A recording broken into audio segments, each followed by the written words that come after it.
All right, welcome back to another video. So if you didn't know, I tend to do ruling videos for the Dragon Ball Super card game, and I want to do it for One Piece as well. So today we're going to go through 7 different rulings specifically for beginners. And the reason why I'm doing it for beginners is because, well, I would like to start off easy before I get into more complex rulings on this channel, just in case I'm wrong on anything, and as well as in correlation to all the beginner guides that I've been doing. So I have one for Law, I have one for Zoro, and then I have 2 more coming out in the next week or so. So definitely subscribe if you're new. The first ruling I wanted to go through, because it is specified to other Bandai games, and it is a little bit different in this game, specifically for DBS and as well as Digimon, is if you can reduce something below 0, or what happens if you do. Now, for example, basically if you have Otama, where you can choose one of your characters or opponent's characters to minus 2,000,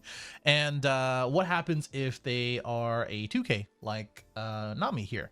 That just means that they are now a 0 cost, and or a 0 power, I should say. If they are something like, I don't think there is, well, let's say if they have Otama themselves, right?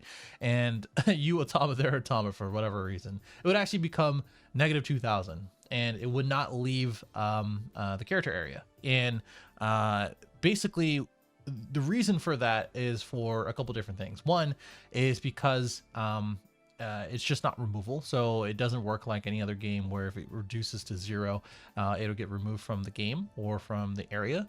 And 2, there are other things that play into it. So if you, I talked about in the other beginner guide, if you have a jet pistol, that again, if you are 8,000 power and then you Otama, then you can use jet pistol to take out, because now obviously it's 6K. But now we have the name escapes me, but we do have an archetype that plays into negatives or cost negatives. So both power and cost will kind of work the same, where you can reduce the cost to below 0 and as well as the power to below 0. So I would imagine that in the future we are just future proofing for different archetypes and as well as different decks, where you can actually take advantage of both of those negative power and cost. Next up are autos or trigger effects, basically when attacking. So let's say if you are using a when attacking effect before a blocker, or before your opponent can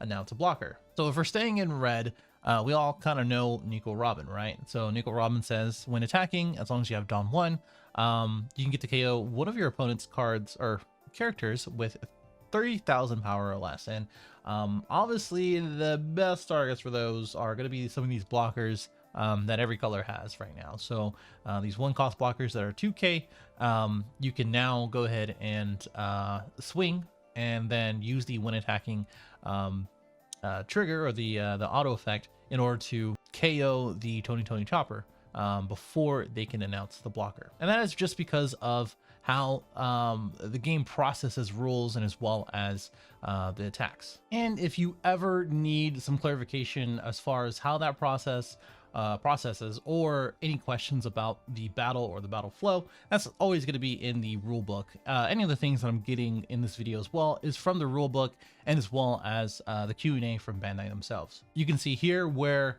in the attack declaration, you rest the character or the leader, and then any when attacking effects or effects that affect or activate when your leader or character attacks are activated at this point.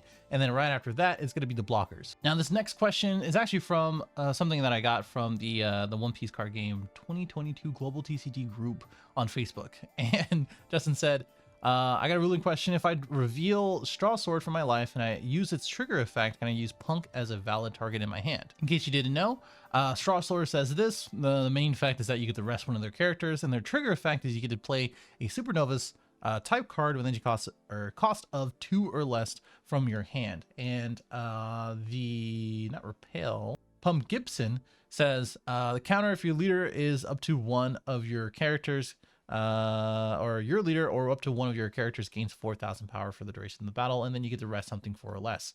And then basically the reason why you can't do this, or why it's a no, is 2 things. 1, you're out of the counter step. So when someone attacks, you get to counter, And after the life has been taken, the counter is done. The other thing is that you don't play events, you do activate events. Also, if again, I'm going to link this in the description below, but if you look at the Q&A from Bandai themselves, it says, can I use a Supernose type event card with this trigger effect? And no, you can't, because you can only play characters or stage cards. And again, you're activating events, not playing them. All right, this next ruling question that you should know is that when returning Dawn cards to my Dawn deck according to a minus Dawn effect, can I return Dawn cards that I didn't get into my characters on the leader? And yes, you can.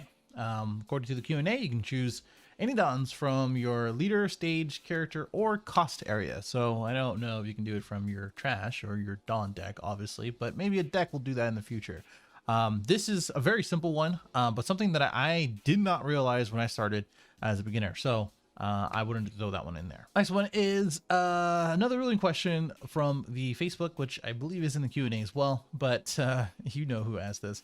Question, during your counter window, how many event cards can I activate? And it's pretty simple as far as the answer is that you can activate as many event cards in the counter window that has a counter as long as you can pay for the cost. So if something like Scalpel is in your hand and you have multiple of them, you can use the counter, pay the one if you only have one, and then set one of your Dawns to active, and then pay another, and then keep doing those effects as long as you can pay for those effects and there's no restrictions on it. All right, next one is another Facebook question that popped up this month. Norman says, the 8-drop Useless Kid says you can't attack any other character on the TCG. You can says you can attack any other card. Can I still attack the leader or no?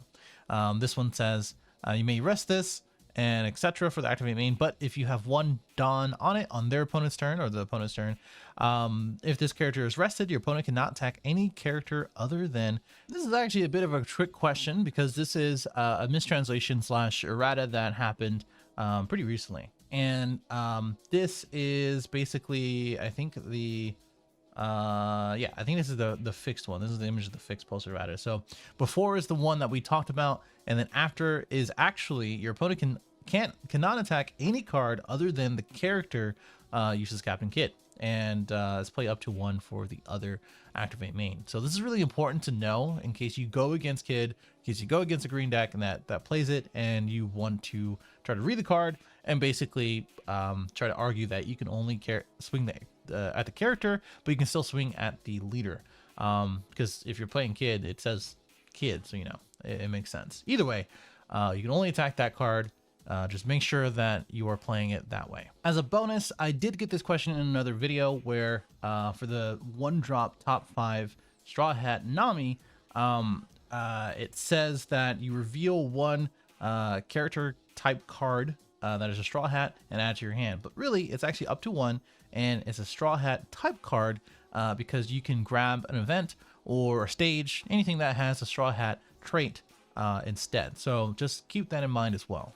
Now, the last one is kind of self-explanatory, but not really at the same time. It just really depends on how you look at it. Basically, with the blue and purple crocodile, if you have one Dawn, after you activate an event, you may draw one if you have 4 or less cards in your hand. And if you haven't drawn a card, using this leader's effect this turn. And the reason why I bring this up is because of Love Beam, which I think that's the accurate name, right? Your leader up to one of your characters gains 4K, and then you draw one card if you have 3 or less cards in your hand. So basically, it is the timing on it. So if you have, if you use Love Beam first and you meet the requirements for Crocodile, you first resolve Love Beam, and then if you have 3 or less, you draw a card.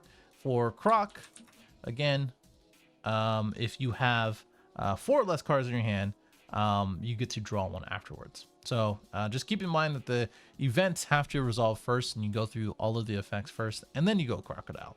So as long as you meet those requirements for Crocodile, you end up drawing that card. All right, that was pretty much it. I will be well, one, if you are a beginner, let me know in the comments below if that actually was helpful. If you're not a beginner, share it to one. or let me know what I got wrong or what you want to see in the future. Definitely put your rulings in the description below. I'll reach out to people who have been playing this game for a long time, and as well as read through all of the rule books and as well as the Q&As to make sure that everything is accurate and better. So that way in the next either beginning or ruling video, I can make sure to put some more stuff out that is a little bit more complicated or at least requires a little bit more thought. But definitely let me know.